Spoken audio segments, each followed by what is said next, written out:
১৯৯১ সালে পঞ্চম জাতীয় সংসদ নির্বাচনের মাধ্যমে দেশে সূচিত হয় গণতন্ত্রের নতুন যাত্রা। সরকারের প্রধানমন্ত্রী হিসেবে শপথ নেন বেগম খালেদা জিয়া। দেশের ইতিহাসে প্রথম নারী প্রধানমন্ত্রী হিসেবে দায়িত্ব নেন তিনি। সে সময়টা ছিল মূলত দেশের শিল্পভিত্তিক অর্থনীতির বিকাশকেই প্রাধান্য দেওয়ার, কিন্তু তার সরকার কৃষিকেও দিয়েছিল সমান গুরুত্ব।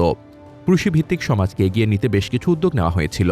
বাংলাদেশ টেলিভিশনের মাটি ও মানুষ অনুষ্ঠানটিকেও তার সরকার গুরুত্ব সহকারে বিবেচনায় রেখেছিল, যার প্রমাণ মাটি ও মানুষ অনুষ্ঠান নির্মাণ করতে গিয়ে বহুবার পেয়েছি। ১৯৯১ সাল থেকে ১৯৯৫ সাল পর্যন্ত ৩ বার তার সাক্ষাৎকার নেওয়ার সুযোগ পেয়েছিলাম। তখন আমি বয়সে তরুণ, প্রধানমন্ত্রীর সাক্ষাৎকার নিতে পারার বিষয়টা ছিল দারুণ উচ্ছ্বাসের।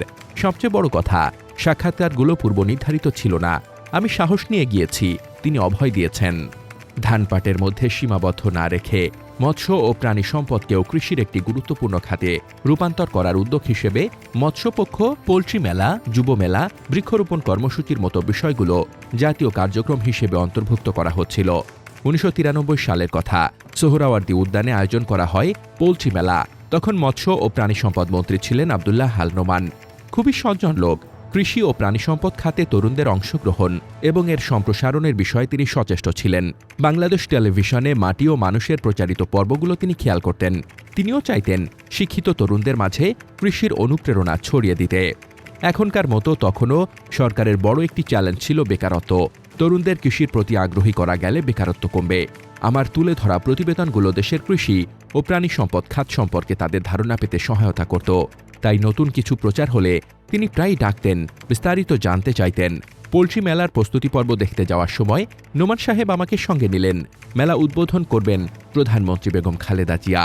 বিকালে সোহরাওয়ার্দী উদ্যানে প্রধানমন্ত্রীর নিরাপত্তা বাহিনী সব দেখে শুনে নিতে এলো। প্রথমবার দেখলাম একজন প্রধানমন্ত্রী নিরাপত্তার জন্য কত সতর্ক থাকতে হয়। প্রধানমন্ত্রী কত কদম হাঁটবেন, কোন কোন স্টলে যাবেন, কতটা সময় লাগবে, সবই হিসাব করা। পরদিন সকালে উদ্বোধনী অনুষ্ঠান হয়ে গেল। প্রধানমন্ত্রী খালেদা জিয়া নিরাপত্তা বেষ্টনীতে থেকে স্টল ঘুরছেন। মনে হলো একজন কৃষি সাংবাদিক হিসেবে প্রধানমন্ত্রীর একটি সাক্ষাৎকার নেওয়ার সুযোগের দ্বার প্রান্তে আমি দাঁড়িয়ে আছি। যেভাবেই হোক প্রধানমন্ত্রীর একটা সাক্ষাৎকার নিতেই হবে। আমি ক্যামেরাম্যানকে ক্যামেরা ধরতে বললাম। সাধারণত প্রধানমন্ত্রীর পূর্বানুমতি ছাড়া তার সাক্ষাৎকার নেওয়া যায় না। আমি সাহস নিয়ে বুম হাতে এগিয়ে গেলাম। এর আগে কখনো তার সঙ্গে আমার দেখা বা কথা হয়নি। আমার এগিয়ে যাওয়া দেখে প্রধানমন্ত্রী নিরাপত্তা বাহিনীর চোখে মুখে এক ধরনের পরিবর্তন লক্ষ্য করলাম। বুঝতে পারছিলাম আমাকে থামিয়ে দিতে চাইছে, কিন্তু প্রধানমন্ত্রী তাদের ইশারা করলেন, যার অর্থ আসতে দাও। প্রধানমন্ত্রীর দিকে মাইক্রোফোন এগিয়ে দিয়ে প্রশ্ন করলাম। খুব স্বাভাবিক নরম কণ্ঠে তিনি উত্তর দিলেন। কৃষি বিষয়ে সরকারের নানান পরিকল্পনার কথা জানালেন। সবচেয়ে চমকপ্রদ ও ভালো লাগার বিষয় ছিল তিনি যখন বললেন, সরকারের একার পক্ষে তো সব সমস্যা দূর করা সম্ভব নয়, তরুণদের এগিয়ে আসতে হবে। আপনি যে কাজটা করছেন সেটাও কিন্তু আমাদের কার্যক্রম এগিয়ে নিতে সাহায্য করেছে। উন্নয়ন সাংবাদিক হিসেবে আমার জন্য তার এই মূল্যায়ন ছিল পরম প্রাপ্তি। আমি কল্পনাও করতে পারিনি প্রধানমন্ত্রী আমাকে সাক্ষাৎকার নেওয়ার এই সুযোগটুকু দেবেন। এরপর একাধিকবার তার সাক্ষাৎকার নেওয়ার সুযোগ হয়েছে।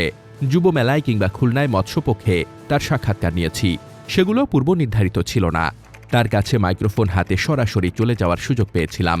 বেগম খালেদা জিয়া প্রধানমন্ত্রী থাকাকালে তার সরকারের কৃষি ও গ্রামীণ উন্নয়ন নীতিতে কৃষক বান্ধব প্রকল্প অনুমোদন, যেমন সমন্বিত চাষ, নিষ্কাশন ও সেচ প্রকল্প, গভীর নলকূপ স্থাপন, কৃষক প্রশিক্ষণ ও তথ্য সেবা সম্প্রসারণ, আলু বীজ ও ভুট্টা গবেষণা কেন্দ্র স্থাপন, পশু সম্পদ ও মৎস্য উন্নয়ন, উপকূলীয় চর বনায়ন ও ইকোপার্ক স্থাপন অন্তর্ভুক্ত ছিল।